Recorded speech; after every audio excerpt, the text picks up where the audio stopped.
O que será que deu essa microfonia?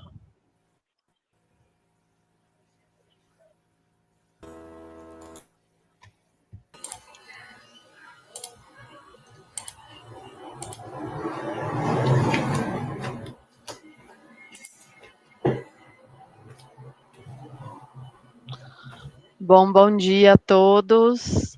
Bom dia, professora Juliana. Bom dia, professora Marie, Taylor, que está aqui Bom conosco dia. também.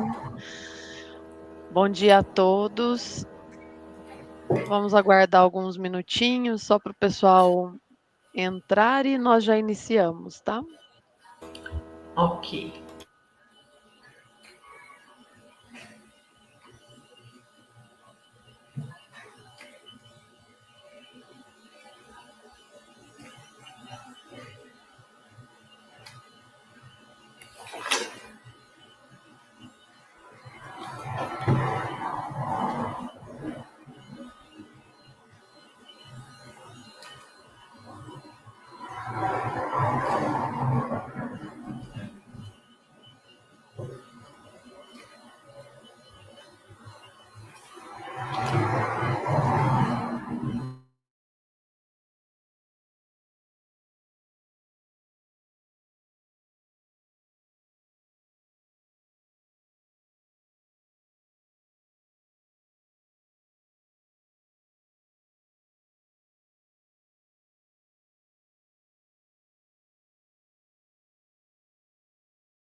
Bom, pessoal, vamos começar. Já temos convidados aqui que já estão participando.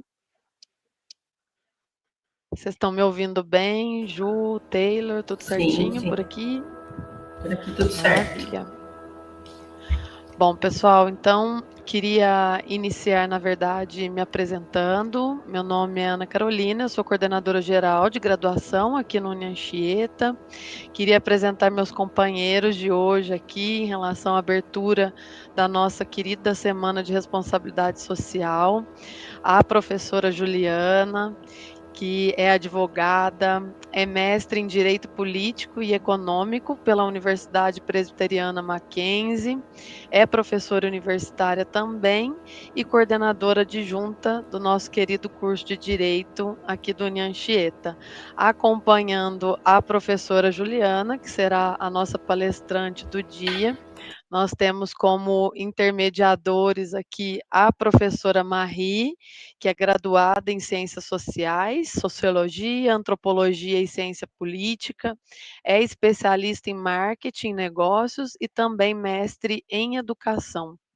Atua tanto na área da educação, desde 1991, né, passando pelo ensino fundamental, segundo grau e hoje atuando no ensino superior e na pós-graduação, tanto presenciais quanto à distância.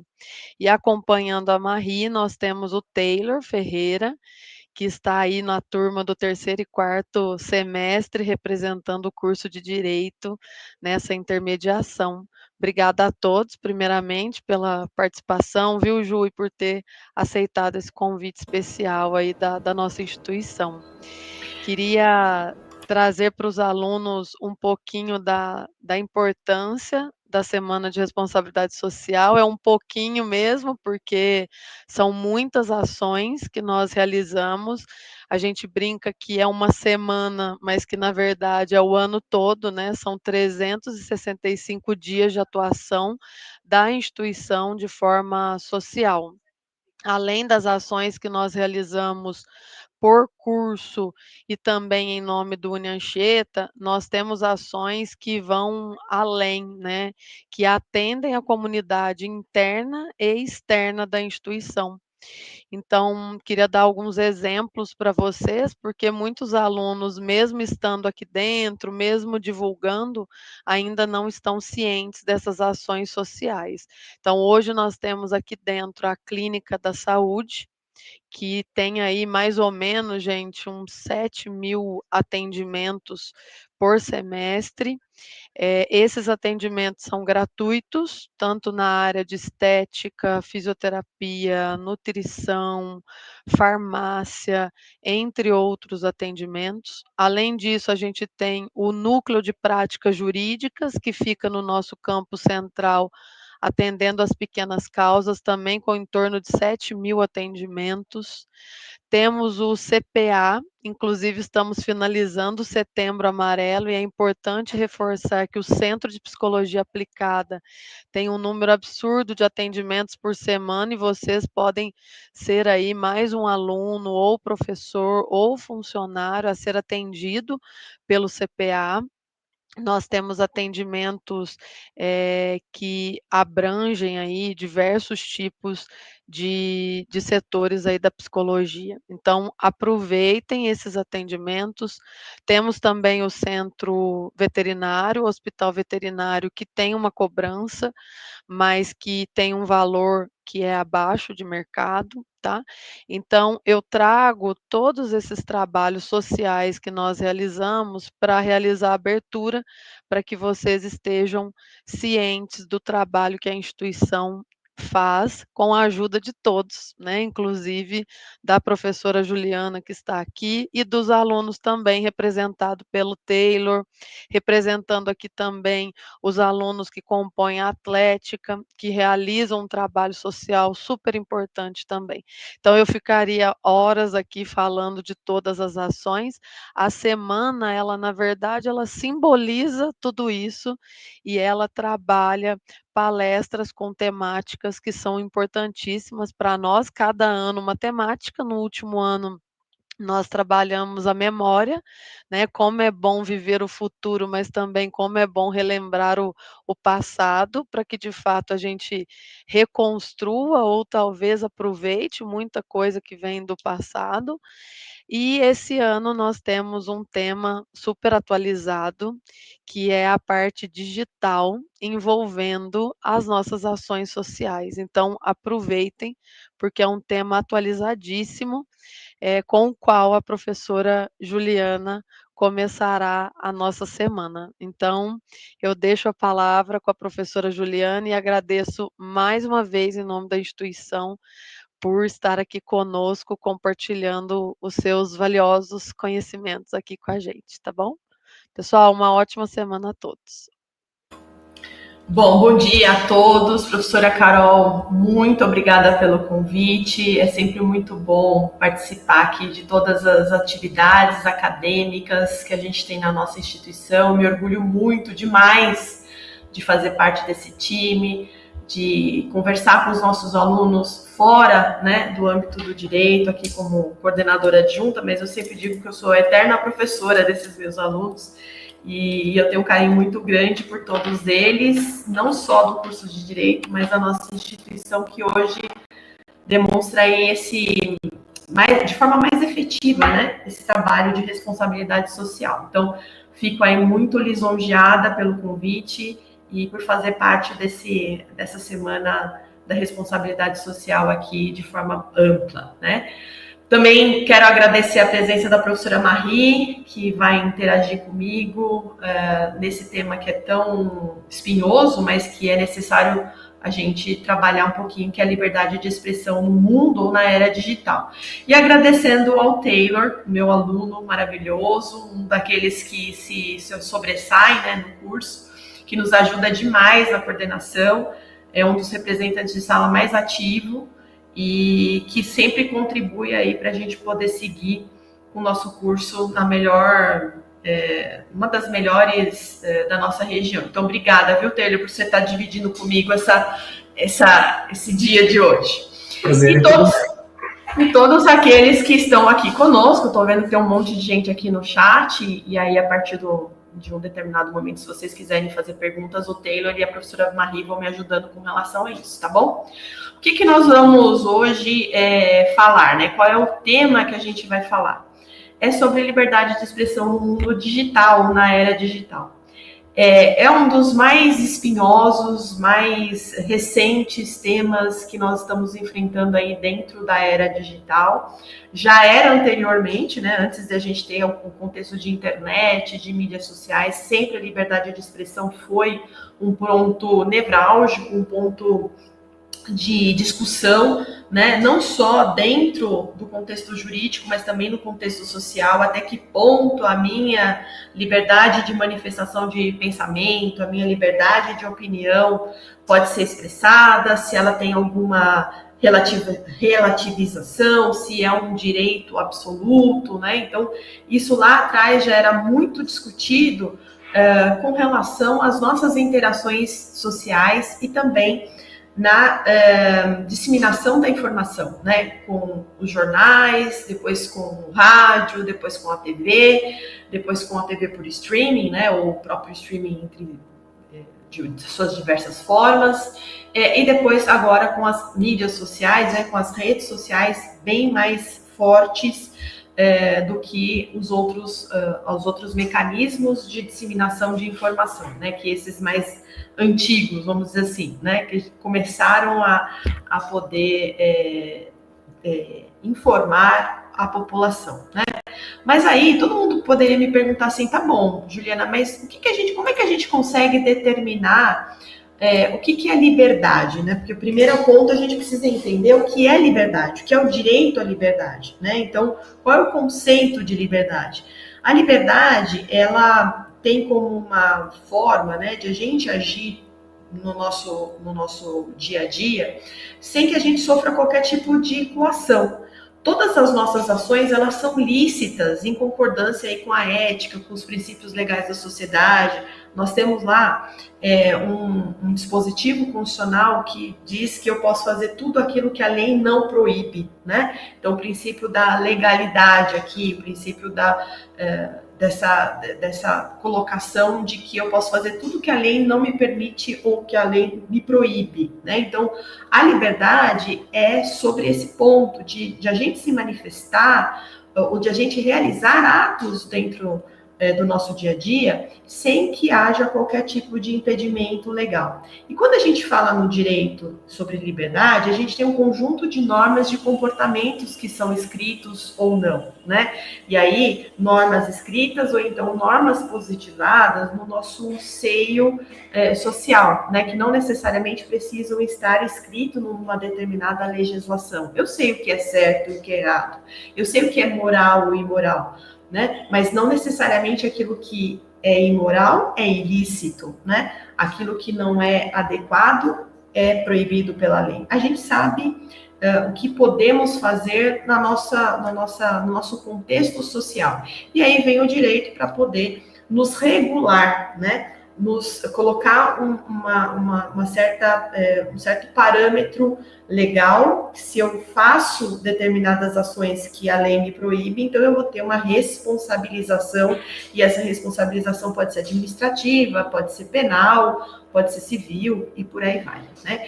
Então, o direito à liberdade, ele tem diversas formas de ser exercido, né? Então, por exemplo, nós temos a liberdade, não só a liberdade de ir e vir, que a gente chama de liberdade física, mas nós temos a liberdade de expressão, que é de se expressar e divulgar o pensamento de forma livre. A gente também tem a liberdade religiosa, nós também temos a liberdade de religiosa ou de crença, a gente tem a liberdade de imprensa, né, que regula aí todos os meios de informação em massa. Então, a liberdade em si, ela não é um único parâmetro, né? Ela tem várias formas de se estabelecer, e uma delas aqui, nós vamos pegar só um pedacinho dela, que é a questão da liberdade de expressão, né? Mas temos, portanto, a liberdade de consciência, a liberdade de ensino, que a gente chama liberdade de cátedra, a gente tem a liberdade de imprensa, a gente tem a liberdade de manifestação do pensamento, a gente tem uma liberdade religiosa, a gente tem a liberdade de reunião, e a liberdade individual, que é a liberdade física de ir e vir para onde nós queremos nos deslocar, né? Mas a liberdade de expressão em si, ela, para o direito nosso, né, ela é um direito e garantia fundamental, é um direito e garantia individual, mas também coletivo, e a sua proteção, ela é imprescindível para a gente criar uma autonomia e independência individual. E também, né, como não, a gente manter uma estrutura democrática de Estado, né? Então, a gente tem, na esfera da liberdade de expressão, não só garantir que o cidadão possa se manifestar através das suas correntes políticas, ideológicas, sociais, religiosas, de consciência, sem que eles possam sofrer qualquer tipo de repressão partindo do próprio Estado, né? Estado como governo, Estado democrático do direito aí, mas também há outros membros da sociedade que também podem não pensar da mesma forma que nós. Então, no âmbito individual, a liberdade de expressão é necessária para a gente garantir a liberdade de escolher. Então, cada indivíduo tem o direito de escolher e de garantir a expressão das suas ideias e das suas crenças. E do ponto de vista... Oi? Eu posso te cortar rapidinho? Você está mudando os slides? Não. Por enquanto eu só estou fazendo uma introdução. Perfeito. Desculpa te cortar, é que eu achei que estava travadinha. Não, fica tranquila. Pode deixar. Obrigada, viu, Scarlett? Então, do ponto de vista do ponto de vista de coletividade, melhor dizendo, por que é importante a gente assegurar a liberdade de expressão? Porque é uma condição, né, inclusive necessária para a gente exercer a nossa cidadania. E promover o desenvolvimento e a manutenção de um Estado democrático aí, em que a sociedade possa se manter bem informada, tendo liberdade para um diálogo, né, e de apresentação de opiniões sobre qualquer assunto, e também na participação política, que hoje a gente vê que é muito mais acirrada do que nós tínhamos anteriormente, né? Então, liberdade de expressão é um direito de garantia individual, ela decorre do princípio da dignidade da pessoa humana e do ponto de vista jurídico, né?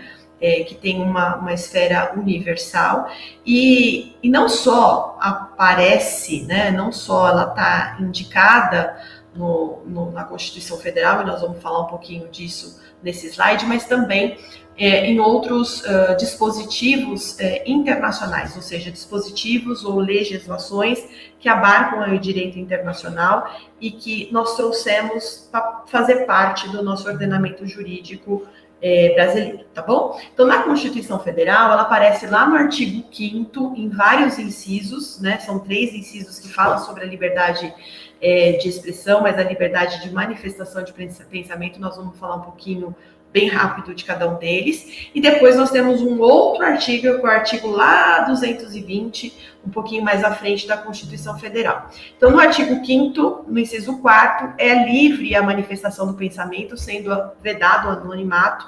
Então, eu posso manifestar o meu pensamento ou minha opinião, eu só não posso me esconder atrás de um anonimato de não dar o meu verdadeiro nome, ou então criar um pseudonome, né, para que eu poder ali trabalhar algumas manifestações de opiniões, de culturais, sociais, ou que o valha, né? Então, a partir do momento que a Constituição Federal me permite essa manifestação e é livre, eu só não posso me esconder atrás de um anonimato, de eu não dizer quem eu sou, ou então criar um pseudonome aqui para eu poder trabalhar essa minha opinião, né? Depois a gente tem um outro inciso na Constituição que diz que é livre a expressão de atividade intelectual, artística, científica, e de comunicação, e isso independe de censura ou de licença, né? E no último inciso, são invioláveis a intimidade, a vida privada, a honra e a imagem das pessoas, assegurando o direito à indenização pelo dano material, moral, decorrente da sua violação.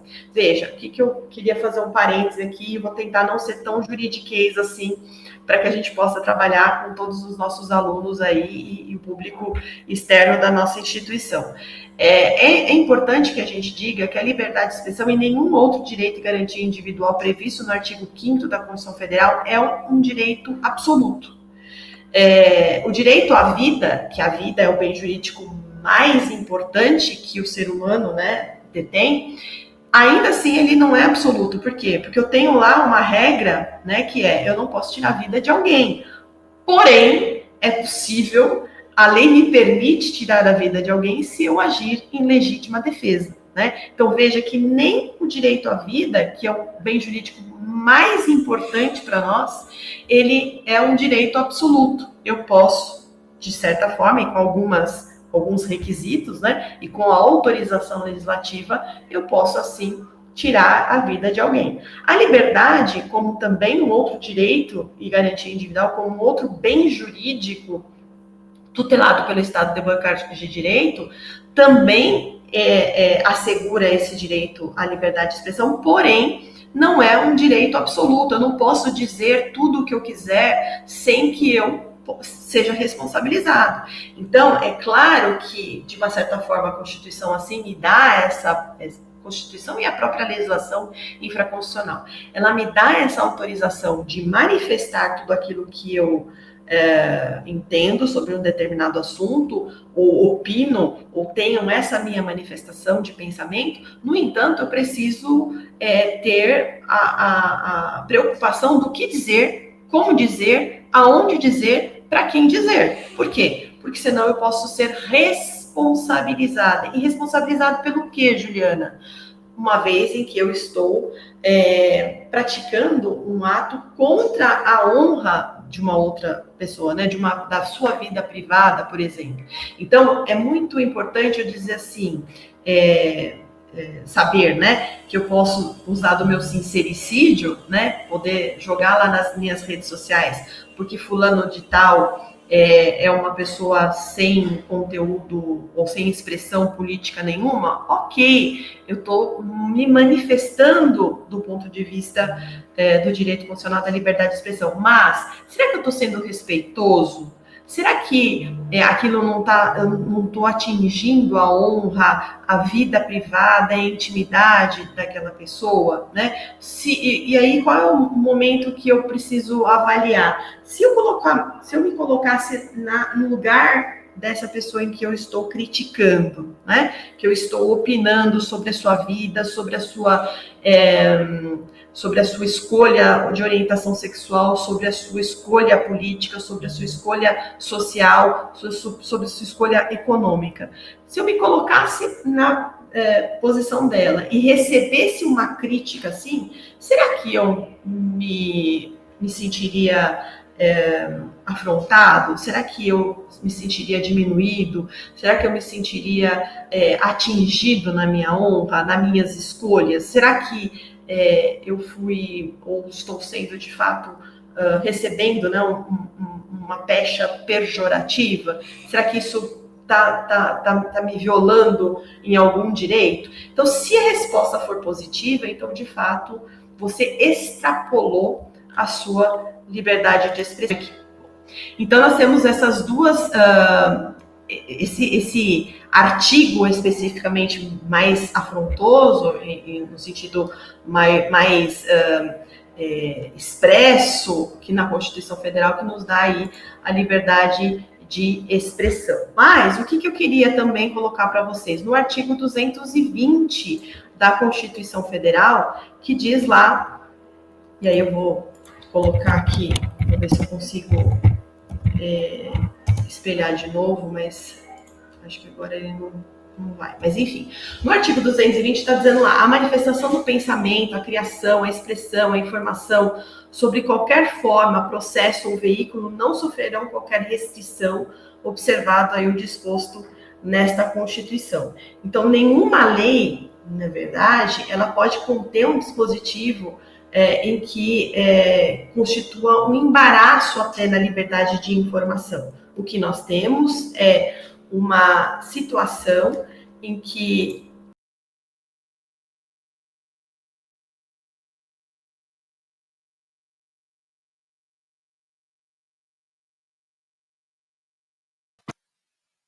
Eu acho que a professora Juliana caiu, que ela saiu daqui do estúdio.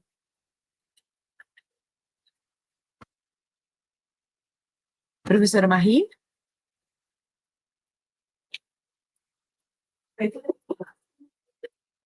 Tá me ouvindo? Sim, estamos. Tá, tudo bem. Vamos A aguardar professora... então a professora Juliana voltar. Ok.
voltei.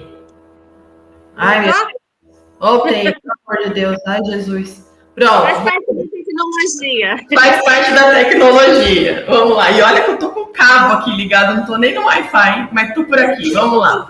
Professora, vamos lá. Vamos lá.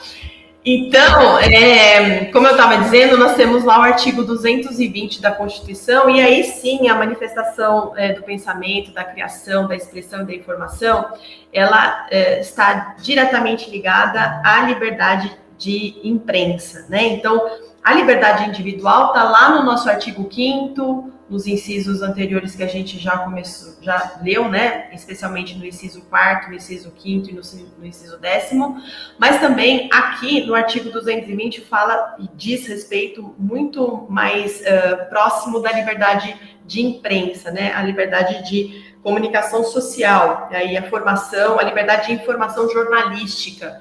E aí a gente pode não só falar sobre o ponto de vista dos jornais impressos, que hoje nós mudamos, né, na questão na divulgação dos jornais pelas mídias sociais, o seu meio virtual.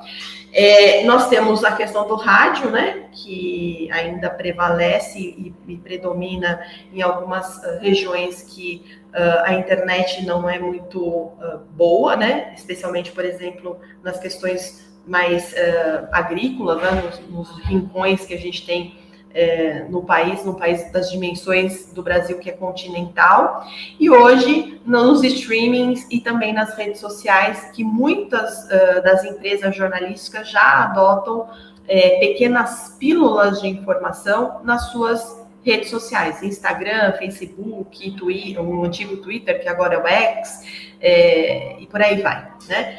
Então, o artigo 220 tem sobre esse contexto de amparo da liberdade de imprensa, liberdade de informação jornalística, e aí usando qualquer veículo de comunicação social, né? E no parágrafo 2º desse artigo 220, existe uma regra importante, que é vedada toda e qualquer censura de natureza política, ideológica e artística.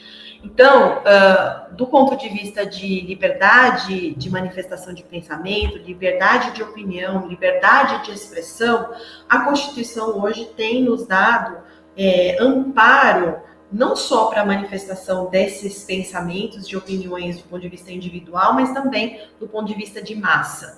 E na lei infraconstitucional, nós temos, além do Código Civil, além do Código Penal, hoje nós temos a lei do Marco Civil da Internet, a gente tinha anteriormente a lei de imprensa, que foi declarada não recepcionada pela Constituição Federal através de uma ação direta de inconstitucionalidade no Supremo Tribunal Federal, que acabou entendendo que a lei de imprensa criada lá na década de 70 não foi recepcionada pela Constituição de 1988, permaneceu por muitos anos sendo aplicada, sendo que a sua não recepção foi só julgada em meados dos anos 2000. Então, o que nós precisamos entender hoje? Nós estamos no mundo, numa era virtual. Hoje, pouco a gente usa o papel, né? Pouco a gente usa a caneta, os lápis, né? A gente não faz mais essas anotações em papel. Hoje, nós temos tudo à nossa disposição na frente da tela do computador, ou do celular, ou do note, ou de um tablet, o que o valha. Nós estamos com isso na nossa frente do ponto de vista virtual. E como é que a gente fez essa transição? Será que existe uma transição legislativa que até então a Constituição nos ampara do ponto de vista do mundo virtual, do mundo, dessa nova era que nós estamos enfrentando, que é a era digital? Sim, né? A Constituição, apesar de ser lá de 1988, ela traz essas regras e elas são implementadas em qualquer forma, né, da sua manifestação de pensamento, né? Seja ela escrita, falada, com imagem, de forma virtual, abrangendo pequenas pessoas ou grandes pessoas em massa, enfim. Nós temos toda essa preocupação em que a Constituição nos assegura isso no mundo virtual. E além da Constituição, nós temos alguns outros diplomas do direito internacional que asseguram a liberdade do pensamento. Nós temos o direito, a Declaração Universal dos Direitos Humanos, lá no seu artigo 18, diz que toda pessoa tem direito à liberdade de pensamento, de consciência e de religião, né? E esse direito implica a liberdade de mudar de religião ou de convicção, assim como a liberdade de manifestar a sua religião ou convicção sozinho, em comum, tanto em público quanto privado, pelo ensino, pela prática, pelo culto, pelos ritos. Nós temos no artigo 17, toda pessoa individual ou coletiva tem direito a se manifestar na sua liberdade de opinião e de expressão. No artigo 20, toda pessoa tem direito à liberdade de reunião e de associação pacífica. Então, na Declaração de Direitos, a Declaração Universal dos Direitos Humanos, que foi recepcionada pelo direito brasileiro, ou seja, o governo brasileiro ratificou os termos da Declaração Universal dos Direitos Humanos, e aí, portanto, ele entra no nosso ordenamento jurídico como uma norma de direito constitucional, né? Nós não podemos afastar a sua aplicação, porque nós, assim, entendemos válida e ela foi inserida dentro do nosso ordenamento jurídico. Além deles, nós temos o Pacto Internacional de Direitos Humanos, o que a gente chama de Pacto de San José da Costa Rica, teve um trava-línguas, que lá no artigo 19 diz que ninguém pode ser molestado por suas opiniões, então toda pessoa tem direito à liberdade de expressão. Esse direito inclui a liberdade de procurar, de receber, de difundir informações e ideias de qualquer natureza, independentemente de considerações de fronteira, pode ser verbal ou por escrito, de forma impressa, artística ou por qualquer outro meio de sua escolha. E além disso, nós temos a Convenção, o Pacto Internacional dos Direitos Civis, que também assim assegura. Todas essas legislações, esses documentos internacionais, o Brasil ratificou, portanto, nós aceitamos a sua validação e passamos a incluí-los dentro do direito brasileiro, né? Então, hoje nós falamos que, além da Constituição, todos esses pactos internacionais em que nós somos subscritores, né, nós aceitamos a sua validade, ampara a liberdade de expressão da sua forma mais ampla possível. Mas, mais uma vez, não é porque nós temos esse direito de nos expressar que nós podemos ser deselegantes, mal educados, desrespeitosos, e afrontarmos aí um direito outrem, como é o direito da intimidade, o direito da vida privada e o da honra, né? Veja que se o direito à liberdade de se manifestar é um direito e garantia individual, o direito à honra, o direito à intimidade, o direito à vida privada também é um direito e garantia individual. Então, eles estão no mesmo patamar jurídico de tutela do Estado, né? Eles têm o mesmo valor constitucional. Então, eu não tenho um maior e um menor, né? Todos eles, do ponto de vista legislativo e constitucional, todos eles estão no artigo 5º e, portanto, são direitos e garantias individuais. Mas, se ao mesmo tempo que eu tenho liberdade de expressão e tenho o direito à honra, como que eu posso fazer essa ponderação de interesses constitucionais aqui? Se não existe um que é mais valoroso ou que vale mais do que o outro, né? Na Constituição. Então, a gente precisa, o julgador, na verdade, né, o operador do direito, mas especialmente aquele julgador, ele precisa analisar o caso concreto e dizer assim, será que a Juliana, no seu direito a manifestar o seu pensamento, no seu direito de ter opiniões, será que de fato ela não extrapolou a esse direito, ela não atingiu a honra de outra pessoa, né? E se essa afirmação for positiva, né, se essa resposta à pergunta for positiva, então eu tenho que sancionar a Juliana, porque ela usurpou, na verdade, ela ultrapassou o seu direito de liberdade de se manifestar, porque ela atingiu a honra de terceiros. Então, ao mesmo tempo que a Constituição me dá essa autorização, ela diz assim, seja responsável, porque se você falar algo, manifestar-se sobre algo, dar a sua opinião que atinja o outro, qualquer outro bem jurídico tutelado a um terceiro, você pode ser responsabilizado, e isso existe nos ordenamentos jurídicos, não só na Constituição, mas na lei infraconstitucional também. E no direito digital, né, na nossa vida digital, isso não é diferente. Então, ao mesmo tempo que eu estou lá numa publicação que talvez o Taylor tenha colocado, eu me acho no direito de comentar a publicação dele, e aí, na minha manifestação do pensamento, na minha opinião, eu acabo atingindo a sua honra ou atingindo a sua manifestação do pensamento, ele se sentiu afrontado. Então, o que é possível fazer? Responsabilizar a Juliana. Como que se responsabiliza isso? Na mídia social, nas redes sociais. Eu faço uma denúncia naquela rede social, vou dar um exemplo aqui, é possível que eu faça isso via Instagram, então eu denuncio aquela publicação, eu não, né, o Taylor aqui no meu exemplo, que se sentiu afrontado por conta da minha manifestação do pensamento, ele denuncia a partir dali e pode me acionar judicialmente, pedindo indenização por danos materiais e morais em razão dessa minha afronta, né? Esse é uma possibilidade. O que se tem discutido, e recentemente foi julgado pelo Supremo Tribunal Federal, por 8-3, né? Então nós tivemos aí 3 decisões contrárias, né? Não foi unânime, mas por 8-3, uma ação direta de constitucionalidade no Supremo Tribunal Federal sobre a possível validade do artigo 19 da lei que trata do Marco Civil da Internet, onde, nesse artigo 19, imputa uma responsabilidade objetiva das empresas de tecnologia, as Big Techs, né, que chamamos hoje, mas essas donas das redes sociais, a Meta, por conta do Facebook e do Instagram e do tal dos threads lá da vida, que é a rede social originária do Instagram, ou o próprio X na sua colocação de mídia social, ou o tal do Rumble, né? Então, agora a Truth Social, né? Como essas empresas, em razão de algum apontamento negativo que tenha sido colocado nas suas redes sociais, poderiam ser responsabilizadas por erro de terceiro ou por ato de terceiro, né?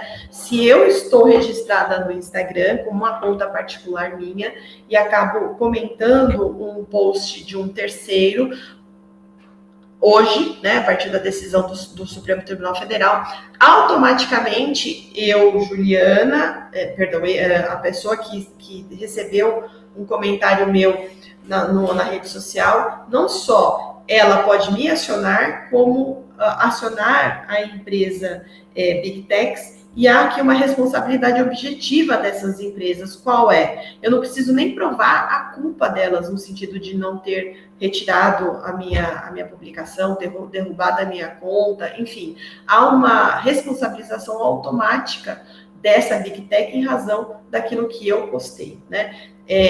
Entendo eu, com toda a licença e respeito pelos 8 votos, né, a favor dessa decisão, eu ainda fico com a posição minoritária dos 3 outros ministros do Supremo Tribunal Federal. Um deles foi o ministro André Mendonça, que entende que isso é uma interferência muito grande do Estado nessas empresas privadas e, sobretudo, numa responsabilização objetiva, sem que eu possa me defender, né? Sem que eu possa ser acionado inicialmente para entender qual é o caráter de publicação do comentário que foi feito, para que eu possa ser responsabilizado por um ato que é de terceiros, né? Então, vejam que ainda nessa responsabilização, seja pessoal ou de empresas, na questão da liberdade de expressão, isso ainda não existe um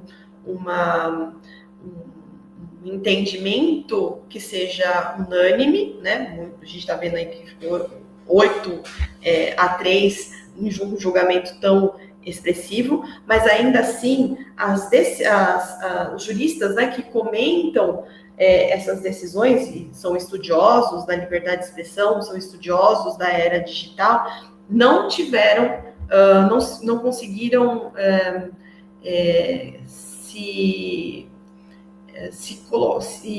aceitar, vamos dizer assim, os argumentos propostos por esse julgamento. Então, ainda há muitas discussões a serem feitas em razão dessa atividade, né? Então, penso eu que a gente ficaria nessa discussão de mundo digital, né? Professora Marie, tem alguma consideração para fazer aqui para a gente? Eu gostaria de que você desse para a gente um ponto de vista jurídico. Quais são hoje os maiores desafios para garantir a liberdade de expressão no ambiente digital sem violar os direitos fundamentais? Penso eu que a gente precisa... Eu acho que nós não precisamos ter uma regulamentação específica para isso. Acho que hoje a gente tem já uma regulamentação que possamos aplicar. E tem funcionado bem do ponto de vista jurídico, né? A responsabilidade aí penal especificamente ou civil, no sentido de atribuição de crimes contra a honra e também a própria honra sendo afetada aí por aqueles que abusam do seu direito, né? Mas penso que também, à medida em que nós temos, né, uma informação muito mais rápida, muito mais massiva e muito mais aberta, a gente precisa ter um trabalho um pouco melhor do ponto de vista de políticas públicas na educação, né? Penso que o jurídico hoje, com as medidas que nós temos, são ainda hoje possíveis de a gente dar uma segurada nessas afrontas à liberdade individual, mas ainda assim nós precisamos trabalhar um pouco mais a base dessa informação. Acho que o grande mote de discussão da liberdade de expressão vai ser no movimento eleitoral que nós vamos seguir a partir de 2026. Como agir num mundo, né, completamente polarizado e que a gente não tem uma trava no sentido de manifestação de pensamento com o uso, por exemplo, de disseminação de informações falsas, que são a própria fake news, né? Hoje tem um projeto de lei sendo discutido, ou pelo menos paralisou lá no Congresso Nacional, de como tratar a questão das fake news, apesar de a gente já ter alguns outros mecanismos dentro do aspecto eleitoral, né? Mas vejo que vai ser para nós um discurso, mas uma situação muito preocupante para o movimento político que nós vamos ter no ser. Oi? Acredito que vai ser uma situação desafiadora. Vai ser desafiadora, porque acho que o direito não vai dar conta disso rapidamente, porque penso eu que para pedir uma derrubada de alguma publicação, para a gente poder ter lá o seu direito de resposta na televisão ou na rádio ou na própria mídia digital, isso leva um pouco de tempo do ponto de vista jurídico. E aí, quando a gente vai para o jurídico e recebe esse retorno, né? Olha, de fato, você infringiu a liberdade de expressão, você foi além daquilo que a Constituição te permitiu, já passou. Né? Então, as palavras já foram, né? Elas já acabaram manchando a honra de alguém, já acabou disseminando uma informação falsa. Então, a gente tem uma situação muito rápida, e aí eu não tenho, assim, me causa um pouco de insegurança, insegurança jurídica mesmo. Como que nós vamos trabalhar isso a partir de movimentos sociais e movimentos políticos que nós teremos mais frontalmente vistos a partir do ano que vem, 2016. Vimos já lá em 2022 como é que isso aconteceu, a gente não deu a resposta tão rapidamente como nós gostaríamos, apesar da lei eleitoral ser muito mais... ter mecanismos mais rápidos, né, mais pragmáticas, mas penso eu que ainda 2026 nós temos um cenário desafiador muito grande, não só do ponto de vista jurídico, mas social. Por conta disso, né, por ser uma rede social de qualquer uma delas, não estou me referindo a apenas uma, mas nas redes sociais ter essa facilidade e nesse esconder, né? Porque hoje a gente se sente muito à vontade de falar algo que virtualmente, que é uma coisa que nós não falaríamos presencialmente, né? Nós teríamos vergonha de falar isso. Como falar aquilo no sentido de contrapor o seu opositor, né? E o opositor não necessariamente precisa ser inimigo, né? Mas que tenha pensamentos e pensamentos e opiniões diferentes. Então, esse ponto, né, de estar se escondendo atrás de uma tela, na verdade, existe essa parede invisível, eu acho que nos dá, nós como seres humanos, nos dá um poder muito maior de afronta do que se necessariamente nós estivéssemos conversando com alguém face to face, né, rosto no rosto, olho no olho, como nós tínhamos anteriormente. Penso que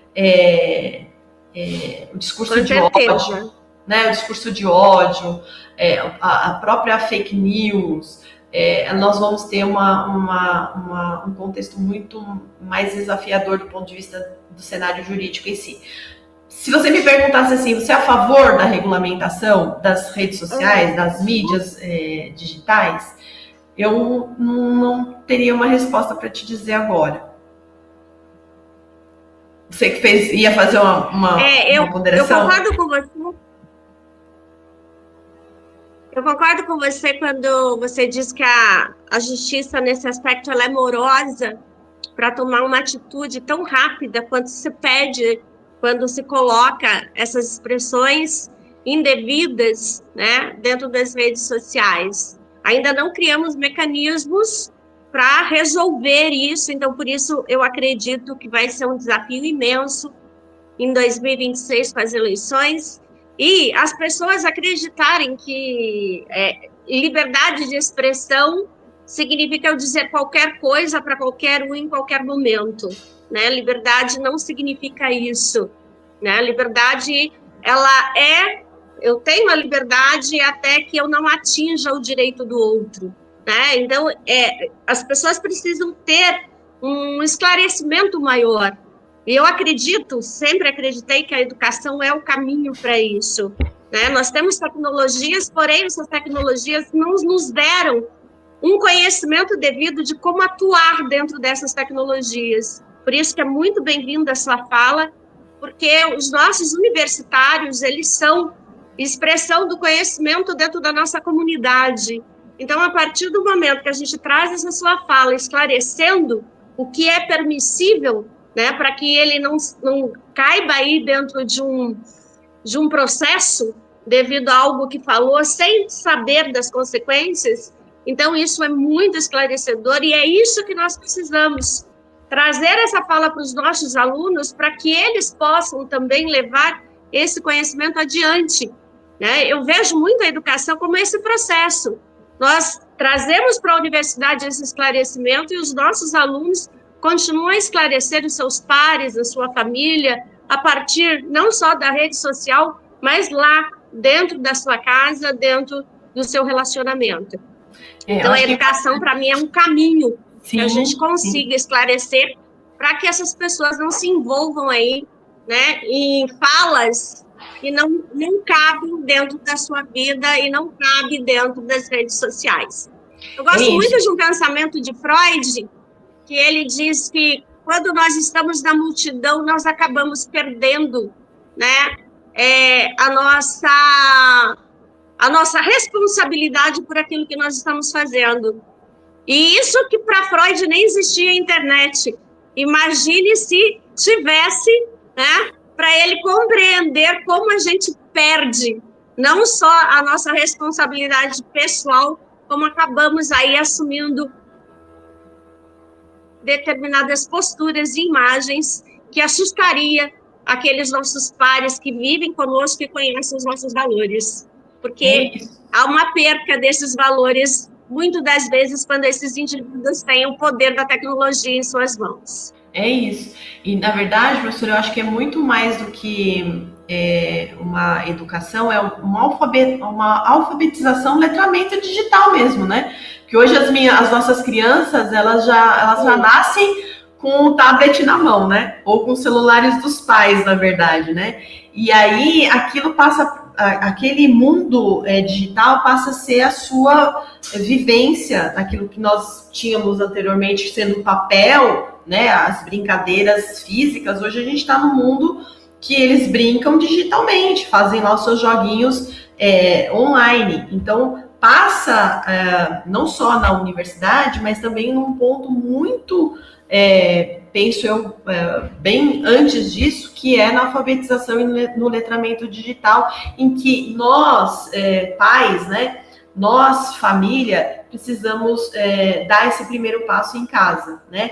E aí, para nós, não só as redes sociais, mas aquele famoso grupo de WhatsApp de família que temos, né? Então, a gente tem que começar dali, né? Naquele nosso grupo de família, a gente não precisa falar sobre tudo, né? A gente não precisa ter uma opinião sobre qualquer coisa, né?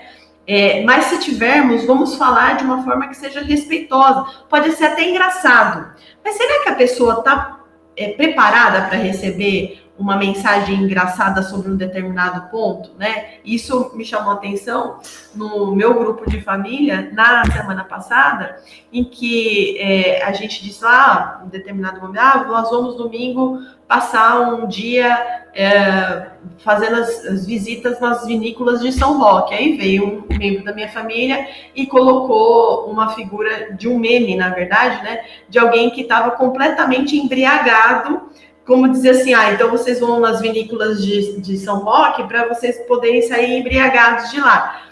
Eu levei muito na brincadeira, mas o meu pai, por exemplo, já não gostou dessa brincadeira, né? Então a gente precisa começar a ter preocupações no que nós vamos comentar, como comentar e qual momento comentar. Então a gente parte aí, né, de uma alfabetização, de um letramento digital pelas nossas crianças, mas também trazendo essa preocupação para os nossos grupos, por exemplo, de família, os nossos grupos de amigos, os nossos grupos de sala de aula, né, nos WhatsApp da vida que a gente sempre tem um contexto ou outro, para a gente começar a se policiar e não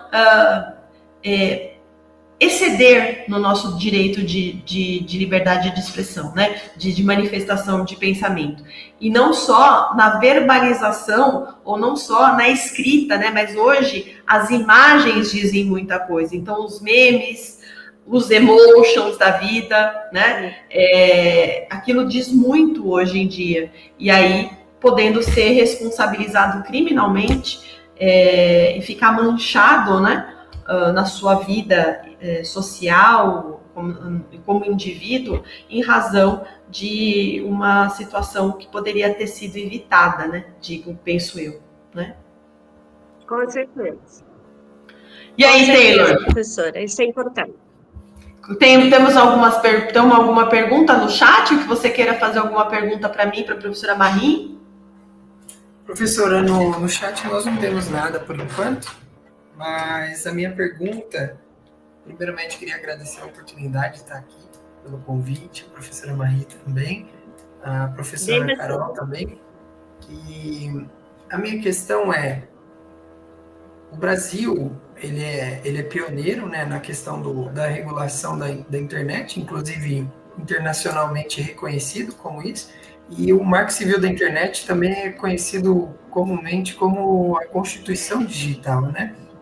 E se antigamente nós precisávamos, para falar com o grande público, de um grande jornal, de um programa televisivo, que possuíam mediadores ali, moderadores do conteúdo e, portanto, um filtro, hoje nós temos a rede social, que é a extensão da nossa vida civil. A rede social, ela deveria agir com mais proatividade como moderadores e, portanto, antigamente como jornais, ou somente sobre denúncia? Olha, na minha visão, se a gente já tinha antes um moderador, né? E isso a gente pode ver nos seus grandes programas de entrevista, né? Ou nas próprias reportagens que a gente vê aí, as entrevistas com o mediador que faz esse corte que é muito sensato e é necessário muitas vezes, né? Nas reportagens também a gente vê lá as edições, né? Os textos, as edições de imagem, nos cortes de fala. Então penso eu que já existia uma moderação muito histórica daquilo que acontecia nos próprios meios de comunicação e de disseminação de informação em massa. Eu não vejo hoje como a mídia social trabalhando de forma diferente. Mas nós temos um contexto diferente. Por quê? Porque as empresas jornalísticas, elas tinham e passavam...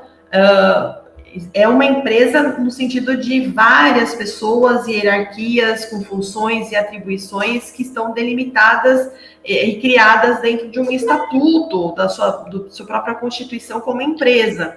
Na mídia social, a gente tem uma empresa constituída, claro, com toda a sua regulamentação do ponto de vista de constituição de pessoa jurídica, mas nós não temos hoje um repórter, um mediador, hoje qualquer um de nós pode postar o seu conteúdo e pode fazer trazer suas opiniões e suas manifestações de pensamento ali. Então, eu até acho que poderíamos ter esse controle prévio, né, da mídia social, mas quem vai ser esse censor? Né? Quem é que vai ter essa responsabilidade de saber se aquele conteúdo pode ou não pode ser divulgado? E penso eu que, como cada um de nós, sendo interlocutores ou destinatários de uma informação, nós pensamos de forma diferente daquele que só media, né, faz essa avaliação de conteúdo. Então, é diferente se eu relato uma história que alguém me contou de uma afronta à liberdade de expressão. Se eu sou o interlocutor dessa quebra da liberdade de expressão ou se eu sou o destinatário de um comentário que acabou acabou ferindo um direito em garantia individual meu. Então, penso que na rede social, por ela ser muito aberta, por ser haver essa liberdade de conteúdo, de postagem, de informação, seria muito difícil que houvéssemos um mediador até para olhar tudo. Talvez uma inteligência artificial, com determinados parâmetros, ela consiga analisar de uma forma bem rápida aquilo que todo mundo está postando. Mas eu não sei, não penso que uma pessoa ou várias delas, uma determinada função, consiga fazer essa gestão de conteúdo de forma tão macro, né, e de forma tão impessoal ou imparcial que pudesse gerar um controle. Nós vamos chegar num controle, Taylor, né, professora Marie? Penso que nós vamos chegar num controle, que hoje o que temos ainda é sustentável, mas penso que um controle a mais, um controle que seja destinado à mídia social ou às redes sociais seja necessário, não do ponto que nós estamos vendo a discussão hoje, que é a busca, né, ou a implementação de algo que já está sendo usado no Oriente, por exemplo, né? Lá nós temos situações econômicas e sociais diferentes, nós temos modelo político-econômico diferente, nós temos história diferente, nós temos ordenamentos jurídicos diferentes. Não dá para pegar o que acontece lá e colocar aqui sem nenhuma discussão, sem nenhum controle, né? Penso que podemos usar aquilo que já existe no mundo do ponto de vista de controle de mídia social, mas não dá para importar e colocar a goela abaixo.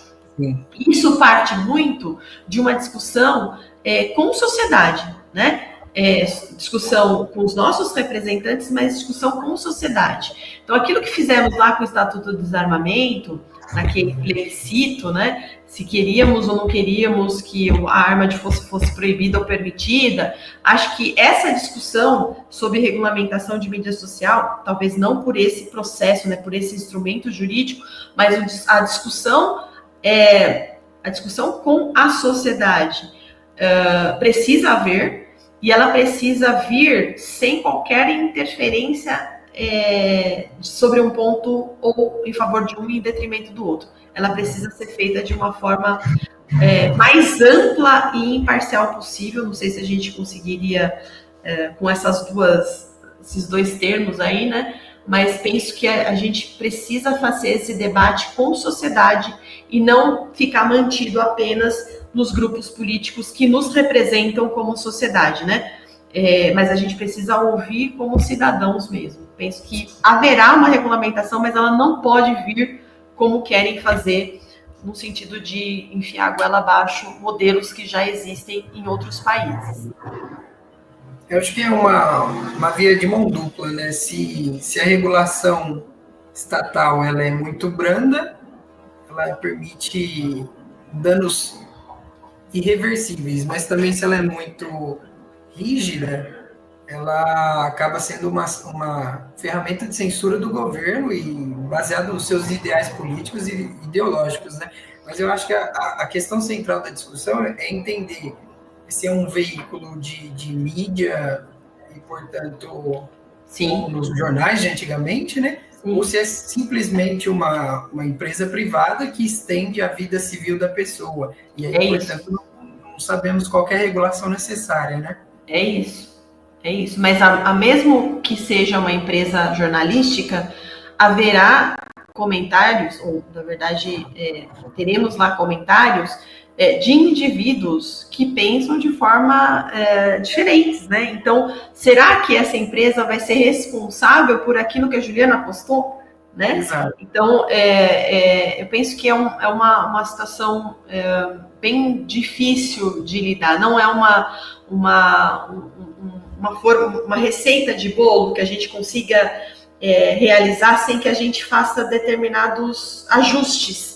E esses ajustes vão depender do quê? Depender de qual público que nós vamos oferecer, né? De qual público nós estamos nos referindo. E você falou perfeitamente, se é uma empresa jornalística ou se é uma extensão do indivíduo ali na sua contextualização, né? No sentido de postagem de informação.